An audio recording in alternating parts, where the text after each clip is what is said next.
আসসালামু আলাইকুম।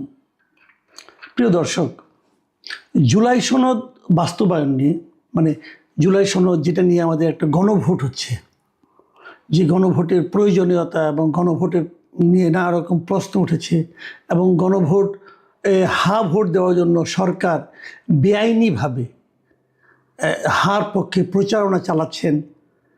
বেশ কিছুদিন চালানোর পর নির্বাচন কমিশন থেকে বলা হয়েছে যে আপনারা এই ধরনের প্রচারণা চালাতে পারেন না, এটা বেআইনি কাজ। এবং কেবল বেআইনি না, দণ্ডনীয় অপরাধ। যত সরকারি কর্মচারী কর্মকর্তা এর পক্ষে প্রচারণা চালিয়েছেন তারা সবাই দণ্ডনীয় অপরাধ করেছেন। এবং আমি মনে করি এই সরকারি কর্মচারী কর্মকর্তাদের দণ্ডনীয় অপরাধ করার ক্ষেত্রে যে বা যারা প্ররোচনা দিয়েছেন, তিনি উপদেষ্টাই হন আর প্রধান উপদেষ্টার বিশেষ সহকারী হন, তাদের সবাইকে আইনের আওতায় আনা উচিত। এটা হলো আমার প্রথম কথা। আরেকটা বিষয় নিয়ে একটা সন্দেহ হয়েছিল। সেই সন্দেহটা হচ্ছে যে যেদিন 12 তারিখে যদি নির্বাচন হয়ে যায়, যারা নির্বাচিত হচ্ছেন সংসদ সদস্য হিসাবে, তারপরেই কি এই অন্তর্বর্তীকালীন সরকারের অবসান ঘটবে? আমি মনে করি ঘটবে, কিন্তু তারপরেও বিভিন্ন জায়গায় আমি অনেকের কমেন্ট পড়েছিলাম যে তাহলে 180 দিনের মধ্যে এই যদি হা ভোট বিজয়ী হয়, তাহলে 180 দিনের মধ্যে যে জুলাই জাতীয় সনদ সংবিধান সংস্কার বাস্তবায়ন করতে হবে, যে বাধ্যবাধকতা দেওয়া হয়েছে, সেই বাধ্যবাধকতা যদি পালন না হয় অথবা যে সময়টা পালন হবে সেই সময় সরকারে কারা থাকবে, তখন কি এই অন্তর্বর্তী সরকারই 14 দিন থাকবে? এই সন্দেহটা কিন্তু অনেকেই করেছিল এবং এই সন্দেহটা আমার কাছেও ছিল, কারণ এই ব্যাপারে স্পষ্ট করে কোথাও কোনো কিছু বলা ছিল না। এই ব্যাপারে দেখলাম আজকে যে সরকারি যে প্রেস উইং আছে প্রধান উপদেষ্টার, তারা একটা ব্যাখ্যা দিয়েছে এবং তাদের ব্যাখ্যাটা এরকম যে যারা সংসদ সদস্য হবেন তারা ওই সময় যারা সংসদ সদস্য হিসেবে থাকবেন এবং তারা একই সঙ্গে সংবিধান বাস্তবায়নের জন্য যে পরিষদটা হবে সেই পরিষদের সদস্য হিসাবে কাজ করবেন, সংবিধান সংস্কার পরিষদ হিসাবে এটার মেম্বার হিসেবে কাজ করবেন। এবং তারা নাকি দুটো শপথ নেবেন। এটা আবার ডক্টর আলী রিয়াজের ফর্মুলা। তারা দুইবার শপথ নেবেন। একবার শপথ নেবেন সংসদ সদস্য হিসেবে, আরেকবার শপথ নেবেন সংবিধান সংস্কার পরিষদের সদস্য হিসাবে। এবং এই সংস্কার পরিষদের সদস্য হিসাবে শপথ নেওয়ার পর তারপর তারা সংবিধান সংস্কারের জন্য জুলাই সনদে যে সব প্রস্তাবগুলি এসেছে সেই প্রস্তাবগুলি বাস্তবায়ন করবেন। আচ্ছা, এই যে বাস্তবায়ন করবেন, এই বাস্তবায়ন করতে যে তারা কি কোনো চেঞ্জ করতে পারবেন? এই সম্পর্কে কোনো বক্তব্য নাই, সম্ভবত করতে পারবেন না। তারা যা আছে ওইটাকেই পাশ করতে হবে এবং সেটা 180 দিনের মধ্যে পাশ করতে হবে। যদি ওইটাই হুবহু পাশ করতে হয় তাহলে 180 দিন লাগবে কেন? এই 180 দিন কেন লাগবে তার কোনো ব্যাখ্যা নেই। প্রথমবার উনি বলেছিলেন যদি 180 দিনের মধ্যে পাস না করে এই সংবিধান সংস্কার পরিষদ, তাহলে এটা অটো পাস হয়ে যাবে। পরে বছর নানা রকম চাপে পড়ে সেই সিদ্ধান্ত থেকে তারা সরে এসেছেন। তবে না, সব মিলে আমাকে যেটা মনে হয় এটা একটা জগা খিচুড়ি অবস্থা। জগা খিচুড়ি এই কারণে যে সংবিধান সংস্কার পরিষদ করতে হবে কেন? সংবিধান তো সংস্কার করবে। তো সংবিধান সংস্কার করার জন্য আমাদের সংবিধানেই নিয়মকানুন বলে দেওয়া আছে। সেই নিয়মটা হলো সংবিধান জাতীয় সংসদের 2/3 সদস্য যদি ভোট দিয়ে কোনো সিদ্ধান্ত নেয় তাহলে তারা সংবিধান করতে পারে।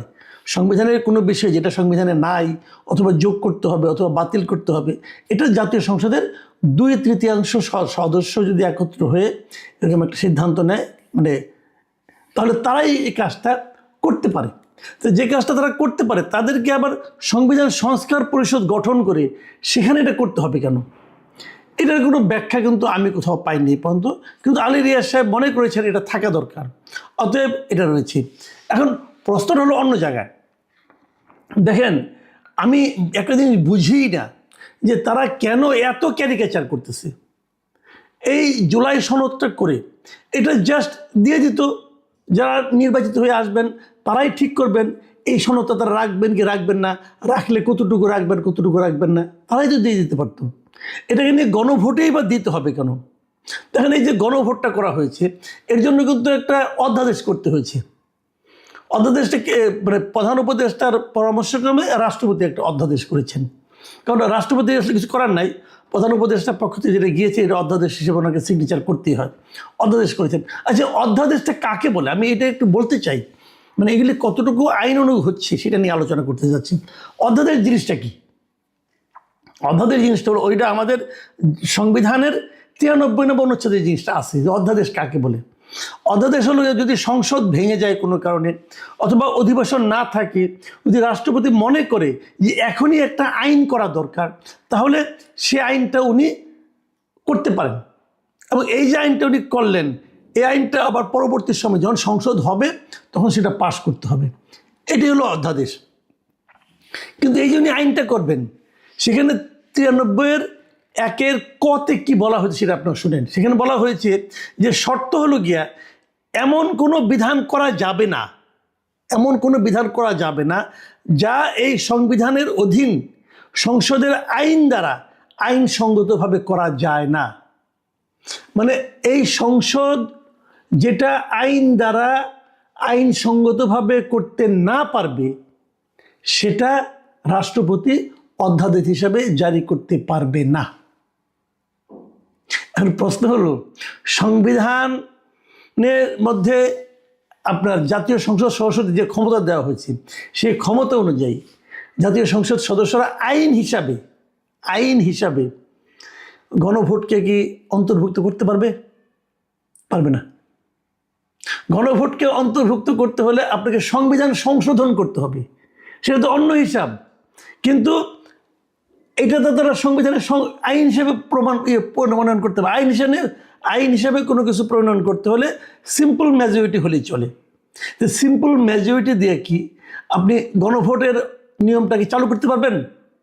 পারবেন না। কারণ গণভোট তো একটা সাংবিধানিক সিদ্ধান্ত, এটা সংবিধানে নাই। কাজে গণভোট করতে হবে এই আদেশ জারির এখতিয়ারই রাষ্ট্রপতির নাই।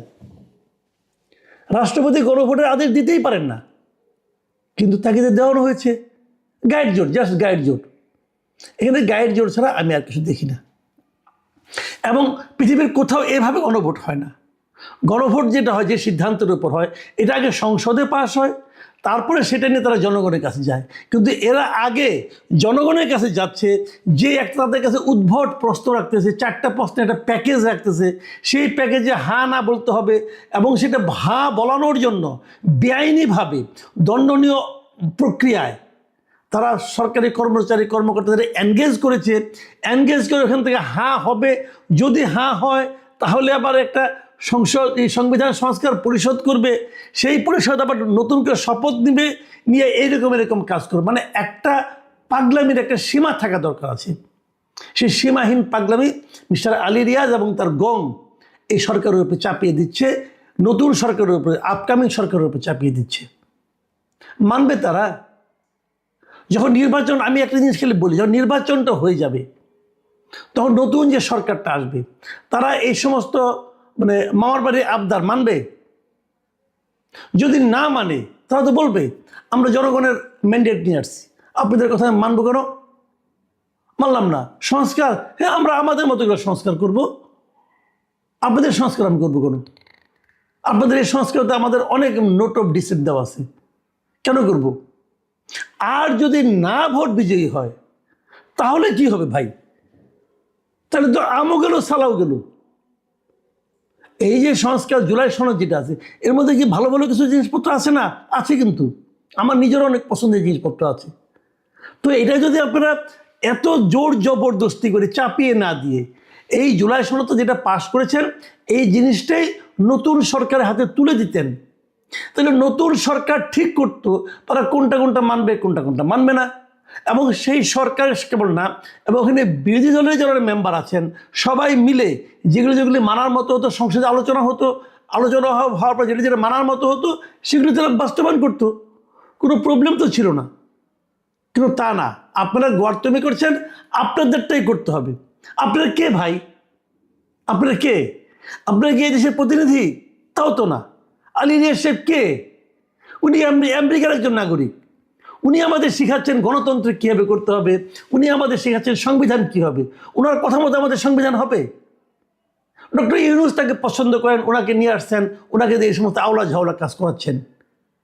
বাট আমাদের দেশের মানুষ কি চায়? আমাদের দেশের মানুষের সঙ্গে ওদের কোনো যোগাযোগ আছে? আমাদের দেশের মানুষকে তারা তো মনে করে যে আমরা হলাম জালিয়াতির এক একজন শিল্পী, আমরা জালিয়াতির কারখানায় বসে আছি। ওনারা তো এগুলো বলেন, ওপেন বলেন। মানে এদেশের মানুষকে আপনারা আর কত অপমান করবেন, এদেশের মানুষকে আপনারা আর কত মূর্খ মনে করবেন, এবং এদেশের মানুষ যাদেরকে নির্বাচিত করে পাঠায় ভোট দিয়ে, তাদেরকে আপনারা আর কত অবমূল্যায়ন করবেন। যাদেরকে জনপ্রতিনিধি হিসেবে মানুষ ভোট দিয়ে পাঠাবে, তাদের প্রজ্ঞা, তাদের চিন্তা ভাবনা, এগুলিকে আপনারা মানে কোনো গুরুত্বই দিচ্ছেন না। তারা কি এরকম জিনিস ভাবতে পারবে না, করতে পারবে না? এটা হয় না, এটা হয় না। এভাবে আপনারা যে কাজটা করতে চাচ্ছেন সেটা আসলে এক ধরনের স্বৈরাচারী মনোভাব বলে আমার কাছে মনে হয়। এবং আমি নিশ্চিত, আমি আপনাদেরকে, প্রিয় দর্শক, আপনারা মাথায় রাখবেন, খুব বেশি দিন তো নাই, আর মাত্র 13 দিন আছে নির্বাচনের। আপনি দেখেন নির্বাচনের পরে কি হয়। নির্বাচনের আগের জিনিস আমার ধারণা আলী রিয়াজ সাহেব দেশ ত্যাগ করবেন, আমার ধারণা। আমি জানি না উনি কী করবেন। উনি ওনার যারা সহকারী টহকারী আছেন, মনির হায়দার, এরা যারা আছেন, আপনি নিশ্চিত থাকেন এই মাঝারি মানে বুদ্ধিজীবীগুলো আগেই দেশ ত্যাগ করবেন। এবং তারপরে কি হয়, যেগুলো আমি বললাম আপনি মিলাই নিন। ভাই, এই দেশে আমরা বাস করি, এই দেশের মানুষের পালসটা আমরা বুঝি, আপনারা বুঝবেন না। আর মানুষকে এত অবমূল্যায়ন করলে সেই মানুষ আপনাদের মাথায় নিয়ে নাচবে, এটাও মনে করেন না।